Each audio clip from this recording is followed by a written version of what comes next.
Salatullah salamullah. Bismillahirrahmanirrahim. Assalamualaikum warahmatullahi wabarakatuh. Bihamdillah wassalatu wassalamu ala rasulillah wa ala alihi wa sahbihi wa mawalah wa la hawla wa la quwwata illa billahi wa ba'du. Alhamdulillah, di pagi menjelang siang ini kembali kita bisa duduk bertolabul ilmi di Masjid Nidaul Ilmi.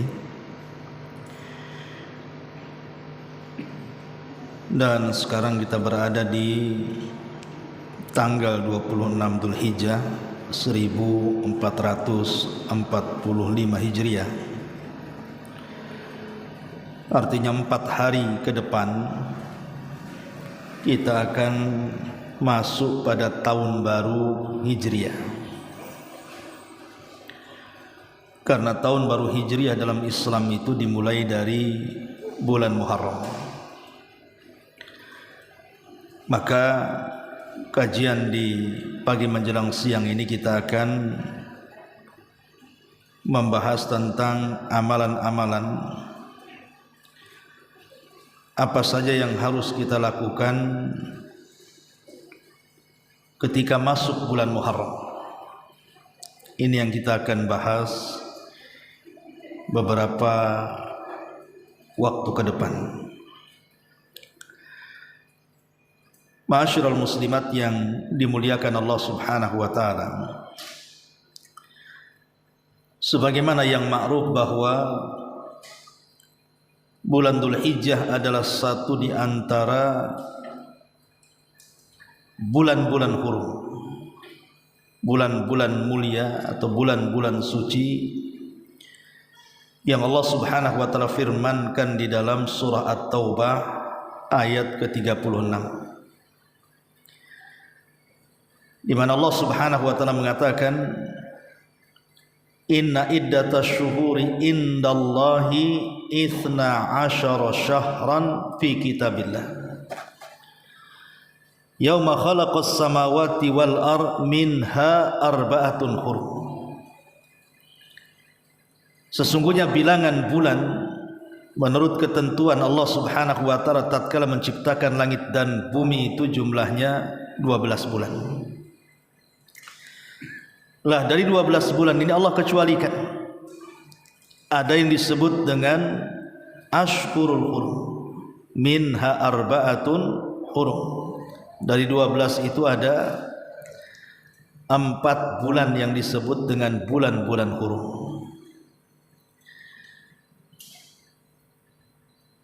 Lah bulan Muharram itu salah satunya. Dimulai daripada Dzulqa'dah dan itu sudah lewat. Kemudian sekarang bulan Dzulhijjah, di akhir-akhir Dzulhijjah, dan beberapa hari ke depan kita masuk pada bulan Muharram. Jadi Muharram itu satu di antara 4 bulan hurum, Dzulqa'dah, Dzulhijjah dan Rajab. Kemudian Muharram. Ma'asyiral muslimat yang dimuliakan Allah Subhanahu wa taala. Tadi saya sudah singgung bahwa bulan Muharram ini jatuh pada tahun baru Islam. Sehingga di sini ada beberapa nasihat atau amalan yang selayaknya seorang muslim itu amalkan selama masuknya kita di bulan Muharram itu. Yang pertama,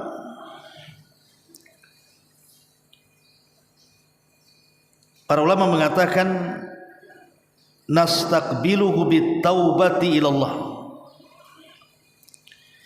fa innahu bidayatu amin jadidin wa ala amalika syahid.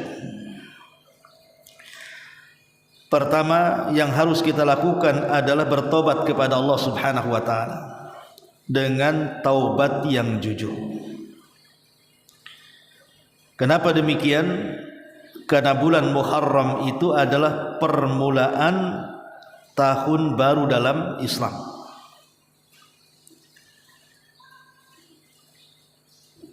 Di dalam Al-Quran Allah subhanahu wa ta'ala berfirman,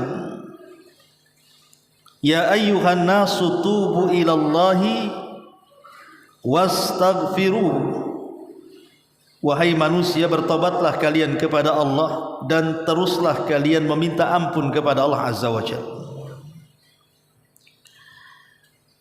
Jadi karena bulan Muharram adalah permulaan dari bulan baru dalam Islam, maka sudah selayaknya kita memperbanyak tobat dan istighfar. Dikhawatirkan amalan-amalan yang sudah kita lakukan sebelum bulan Muharram ini ada yang tidak diterima oleh Allah Subhanahu wa ta'ala, atau boleh jadi mungkin maksiat-maksiat yang kita lakukan sebelum bulan Muharram ada yang terancam azab Allah Subhanahu wa ta'ala. Makanya sudah selayaknya kita mendahulukan tobat ketika masuk tahun baru Islam. Ya tentunya dengan syarat-syarat tobat yang dijelaskan para ulama. Pertama, menyesal dari perbuatan dosa. Yang kedua, berusaha untuk meninggalkan dosa. Yang ketiga, berazam, niat kuat untuk tidak kembali kepada dosa. Dan tentunya tobat itu akan diterima selama matahari belum terbit dari arah barat dan nyawa belum sampai di tenggorokan. Ini yang pertama. Yang kedua, muhasabatu nafsi. Cobalah kita introspeksi. Apakah kemudian tahun yang sudah kita lewati itu jauh lebih baik, ataukah tahun yang kita akan song-song itu jauh lebih baik? Karena Umar radhiyallahu anhu mengatakan, hasibu anfusakum qabla an tuhasabu. Hisablah diri-diri kalian sebelum nanti kalian dihisab di hadapan Allah. Wazinu anfusakum qabla an tuzanu. Timbanglah diri-diri kalian sebelum kalian kelak ditimbang Allah. Fa innahu akhaffu alaikum fil hisabi ghadan in tuhasibu anfusakum al yauma.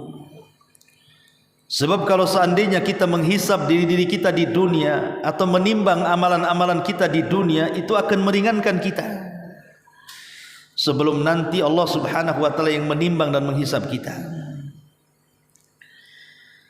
Dan muhasabah itu terdiri daripada 3 perkara. Pertama, muhasabah sebelum melakukan aktivitas amal soleh. Yang kedua, muhasabah di tengah-tengah kita mengamalkan amal soleh. Dan yang ketiga, muhasabah setelah melakukan amal soleh. Ini penting. Jadi sebelum kita melakukan sesuatu, kita muhasabah dulu. Apakah sesuatu yang kita akan lakukan itu bermanfaat atau tidak? Kemudian di tengah-tengah kita melakukan aktivitas amal saleh itu, apakah kita sudah ikhlas atau tidak? Kemudian setelah melakukan amal saleh, apakah diterima atau tidak? Lah harusnya ini menjadi bahan pertimbangan kita. Karena tahun baru Islam ini artinya kita membuka lembaran baru. Jangan sampai amalan-amalan kita yang sudah kita lakukan tiba-tiba tidak ada satu pun yang diangkat ke langit dihadapkan kepada Allah Subhanahu wa ta'ala. Na'udzubillah. Ini amalan yang kedua, muhasabah. Kemudian amalan yang ketiga, di bulan Muharram itu perbanyak puasa. Karena Nabi SAW mengatakan dalam hadis Abi Hurairah radhiyallahu an, ketika ditanya ayyus salati afdal ba'dal maktubah wa ayyus siyami afdal ba'da syahri Ramadan, Rasul, salat apa yang paling afdal setelah salat wajib?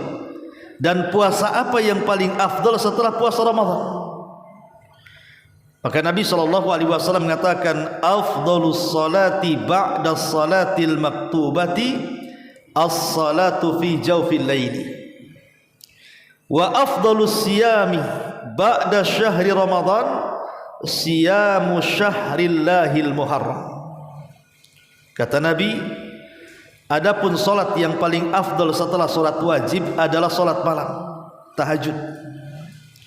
Adapun puasa yang lebih afdal setelah puasa Ramadan adalah puasa di bulan Allah, bulan Muharram. Subhanallah. Bagaimana Nabi SAW menyandarkan bulan kepada Allah. Syahrullah, bulannya Allah. Ketika sesuatu itu disandarkan kepada Allah Subhanahu wa taala, berarti sesuatu itu memiliki keistimewaan. Seperti Baitullah, rumah Allah. Berarti rumah Allah, Ka'bah itu sangat istimewa. Kenapa? Karena disandarkan kepada Allah.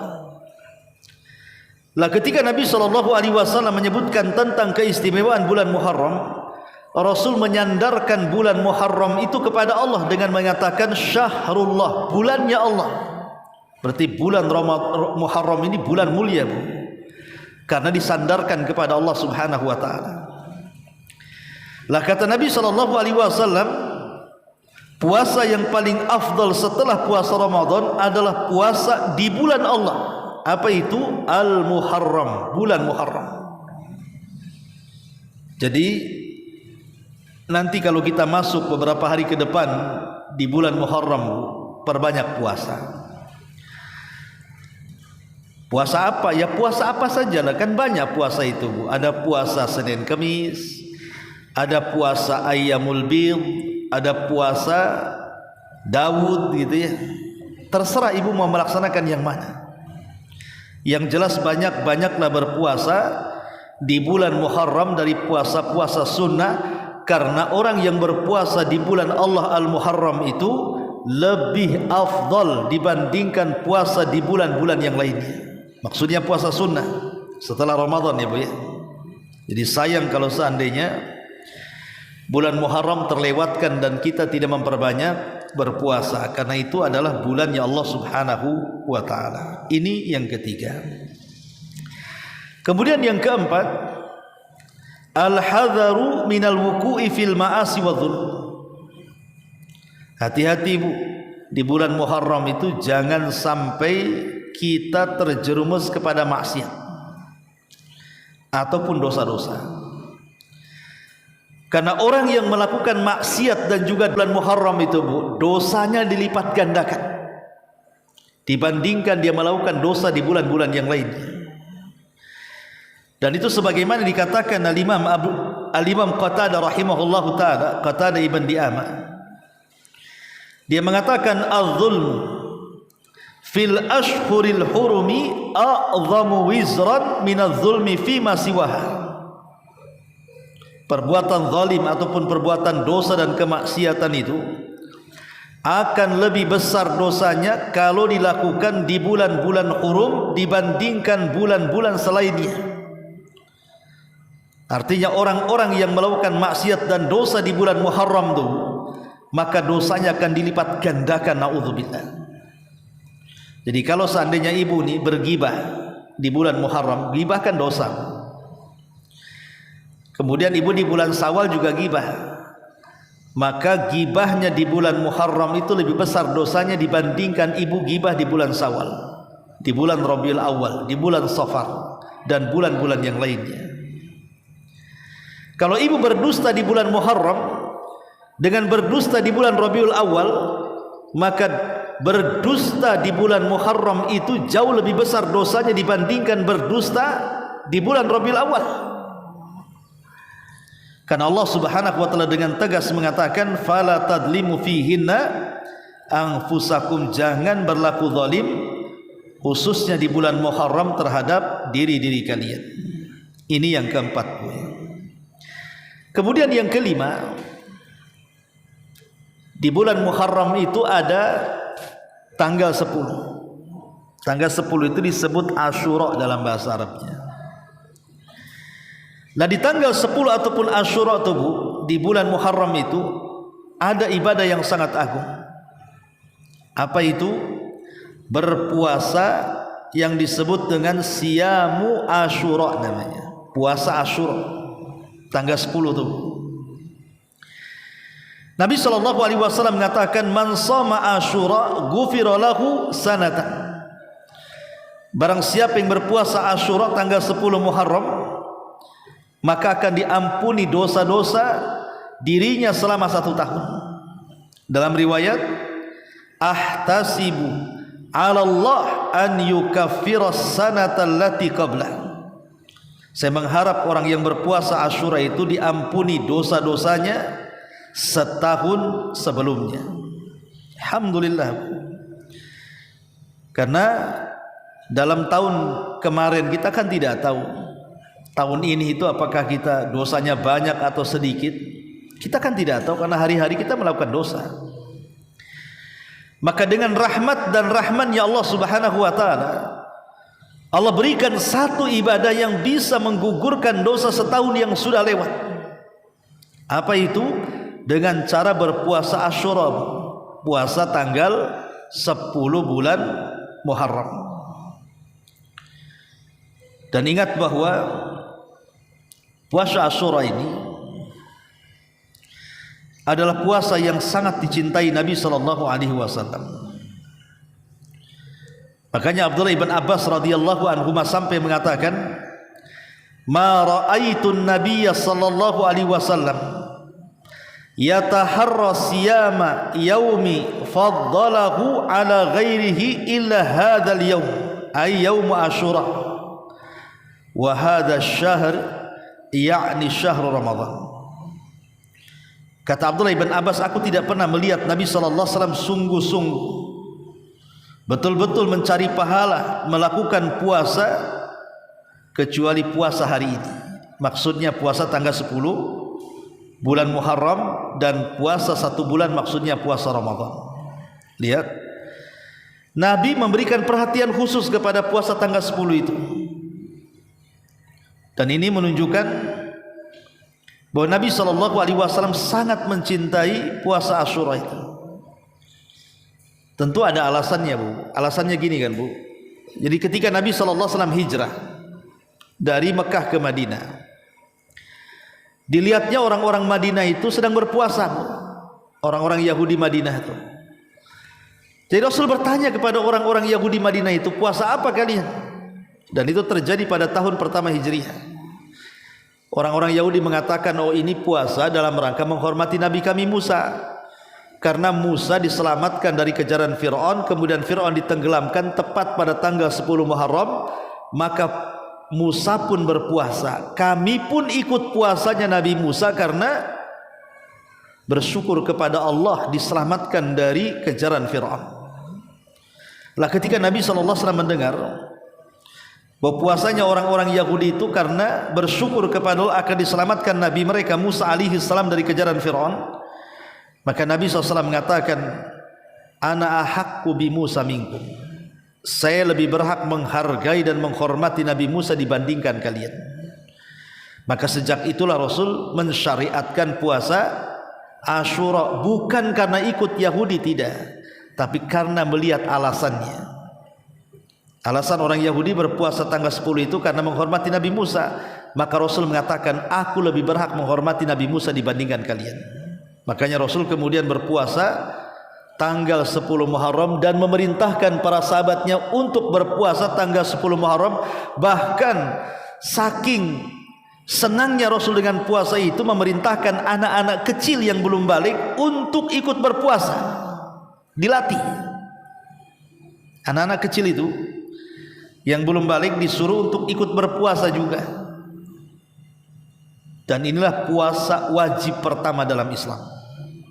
Karena kan sebelum ada puasa Ramadan, puasa yang wajib inilah puasa tanggal 10 bulan Muharram. Tapi setelah kemudian diwajibkan puasa Ramadan, maka akhirnya puasa Asyura tidak wajib menjadi sunnah. Karena sudah ada puasa Ramadan 1 bulan yang wajib disyariatkan bagi kaum muslimin. Ini amalan yang kelima. Jangan lupa nanti tanggal 10 Muharram kita berpuasa yang disebut dengan puasa Asyura. Kemudian yang keenam, iftaru as-saimina wala siyama fi yaumi Asyura. Berusaha Bu, ibu mungkin Allah takdirkan sedang haid, atau mungkin sebagian ibu sedang nifas, sehingga tidak bisa berpuasa di bulan Muharram, atau terhalang puasa di bulan Muharram karena ada halangan-halangan yang memang sudah menjadi tabiat seorang wanita, keluar darah haid dan yang semacamnya. Bukan berarti ibu tidak bisa mendapatkan pahala puasa Bu, bisa. Walaupun ibu sedang haid itu ibu bisa mendapatkan pahala puasa selama bulan Muharram. Caranya apa? Caranya cari orang yang berpuasa, ibu kasih makan. Jadi kalau ada orang yang berpuasa di bulan Muharram, atau puasa Asyura, atau puasa-puasa Senin, Kamis dan yang lainnya yang jelas di bulan Muharram, maka ibu bisa mendapatkan pahala puasa dengan cara memberi makan orang yang berpuasa saat berbuka. Karena Rasul yang mengatakan, man fattara sha'iman kana lahu mithlu ajrihi ghaira annahu la yanqusu min ajri shaimi syai'un. Siapa yang memberi iftar ataupun berbuka orang yang sedang berpuasa, maka dia dapat pahalanya tanpa mengurangi pahala orang yang berpuasa sedikit pun. Ini yang keenam. Kemudian yang ketujuh, da'watun nas wa tadhkiruhum bisyami hadzal yaum. Ibu bisa berdakwah, mengajak manusia untuk ikut serta meramaikan ibadah puasa di bulan Muharram. Sekarang kan sudah ada WA nih, sudah ada Instagram, sudah ada Facebook, sudah ada YouTube, sudah ada macam-macam kan Bu. Ibu bisa mengeser, pamannya cari dalil tentang keutamaan puasa di bulan Muharram, atau khususnya puasa Asyura. Kemudian ibu share lah di grup itu sehingga dibaca banyak manusia. Boleh jadi yang baca itu yang tadinya tidak ingin puasa jadi ingin puasa, karena mungkin ibu menjelaskan fadilah keutamaannya, dan itu bagian daripada dakwah. Rasul mengatakan ad-dal alal khairi kafaili. Orang yang mengajak manusia kepada kebaikan itu maka sama dengan orang yang melakukannya. Maknanya kalau ibu kemudian mengeser, menulis tentang keutamaan puasa di bulan Muharram, kemudian ada yang membaca akhirnya melakukan puasa gara-gara tulisan ibu, maka ibu sudah mendapatkan pahala orang itu walaupun ibu tidak puasa. Maka ini kesempatan menjadi seorang daiyah pendakwah, ajak keluarga, ajak kerabat, ajak teman-teman untuk meramaikan ibadah puasa di bulan Muharram. Inilah 7 perkara yang sangat dianjurkan dilakukan di bulan Muharram. Baik, kita masuk pada beberapa masalah berkenaan dengan bulan Muharram. Kenapa bulan itu disebut Muharram? Muharram itu artinya diharamkan, bulan yang diharamkan. Lalu apa yang diharamkan? Kenapa bulan itu disebut Muharram yang diharamkan? Ulama mengatakan karena bulan itu diharamkan bagi kaum muslimin untuk al-qital, berperang. Gak boleh. Gak boleh seseorang itu menyerang musuh di bulan Muharram, kecuali kalau diserang. Kalau diserang ya gak apa-apa, tapi kalau menyerang tidak boleh. Karena jangan sampai kita merobek kesucian bulan hurum dengan cara menumpahkan darah. Ma'asyiral muslimat yang dimuliakan Allah Subhanahu wa taala. Jadi ini yang pertama. Disebut Muharram itu dari kalimat haram. Haram untuk berperang. Kemudian masalah yang kedua, bulan Muharram adalah satu di antara 4 bulan hurum yang sudah saya jelaskan tadi. Kemudian yang ketiga, bahwa satu-satunya bulan dalam setahun yang diidhafahkan kepada Allah Subhanahu wa taala hanyalah bulan Muharram. Kan bulan dalam setahun itu kan banyak. Muharram, dari mulai kemarin Ramadan, Dzulqa'dah, Dzulhijjah, kemudian masuk Muharram gitu ya. Jadi nama-nama bulan dalam setahun itu kan banyak, tapi tidak ada bulan yang disandarkan kepada Allah kecuali Muharram.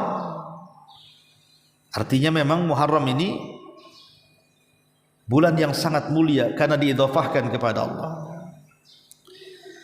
Kemudian yang ketiga, bahwa masuknya bulan Muharram mengingatkan kita kepada hijrah Nabi sallallahu alaihi wasallam. Karena di bulan inilah Umar bin Khattab radhiyallahu an membuat penanggalan hijriyah pertama dalam Islam, dinasabkan kepada hijrahnya Nabi. Walaupun hijrah Nabi itu di bulan Rabiul Awal, tapi kan penetapan permulaan penanggalan dalam Islam itu terjadi di bulan Muharram. Oleh siapa?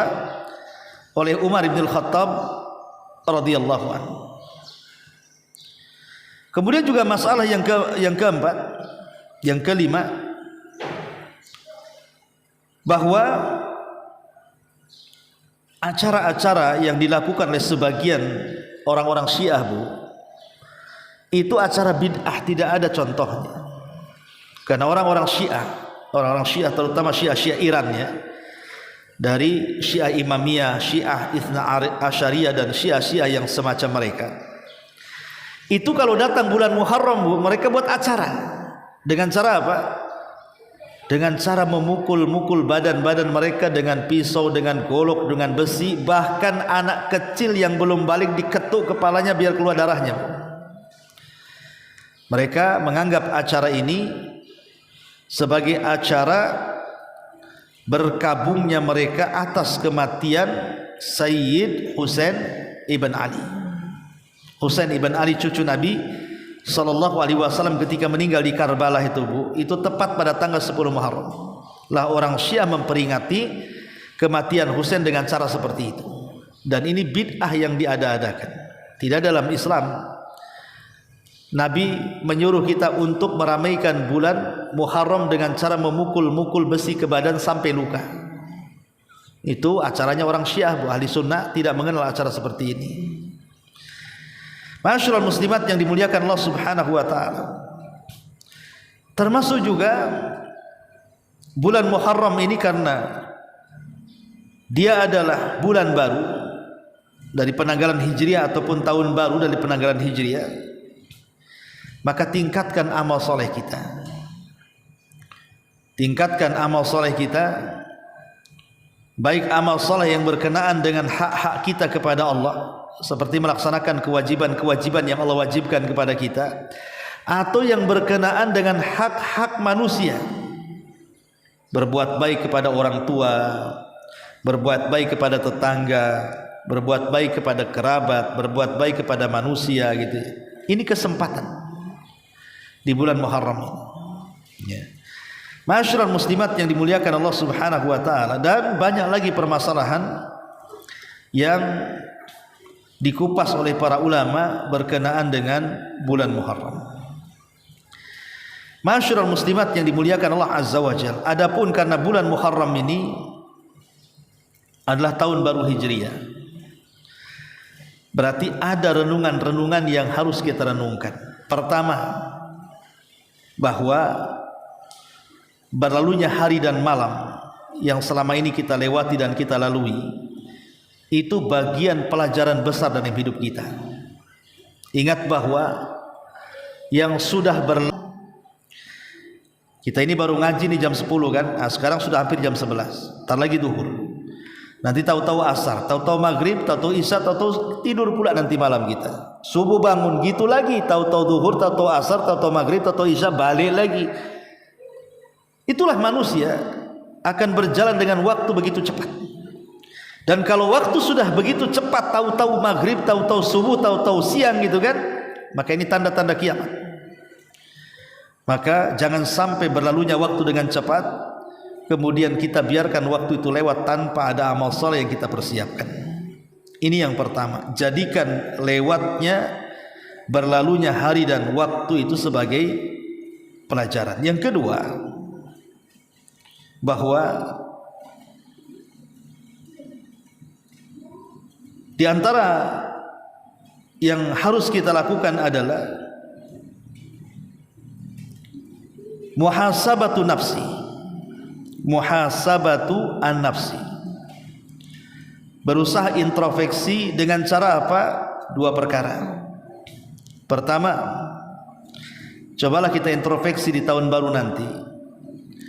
Apakah selama 1 tahun yang sudah kita lewati ini betul-betul kita sudah memanfaatkan waktu-waktu kita untuk melakukan hak-hak kita kepada Allah?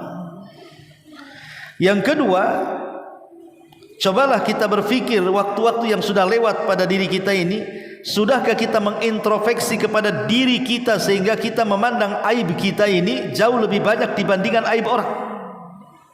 Kadang-kadang kita sibuk kan Bu, memandang aib orang tapi aib sendiri tidak pernah dipandang. Padahal aib sendiri itu jauh lebih besar terkadang dibandingkan aib orang lain.